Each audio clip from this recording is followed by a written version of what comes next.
की या देशामध्ये एक शरद पवार म्हणून एक फार वाईट मनुष्य आहे आणि त्याची संबंध तो एक त्याचा माफिया त्यात गुंडगिरी चाललेली आहे, तेव्हा त्याच्या पार्टीला वोट द्यायचं नाही, काय झालं तरी कुणालाही द्या पण त्याच्या पार्टीला वोट द्यायचं नाही. आणि सहयोगांनी त्याच्या विरुद्ध काम करायचं, कुठे असले तरी त्याच्या विरुद्ध काम करायचं,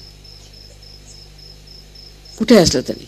की हा मनुष्य किती वाईट आहे, ह्याला देवावर विश्वास आहे. ह्यानेच ही टूम काढलेली आहे रजनीशला भेटून. रजनीश आणि ह्याची म्हणून ही टूम आहे की देव नाही आहे असं सिद्ध करायचं. तर ह्याला देव नको, कारण ह्याच्या आईचा पत्ता नाही, ह्याला देव नको आहे.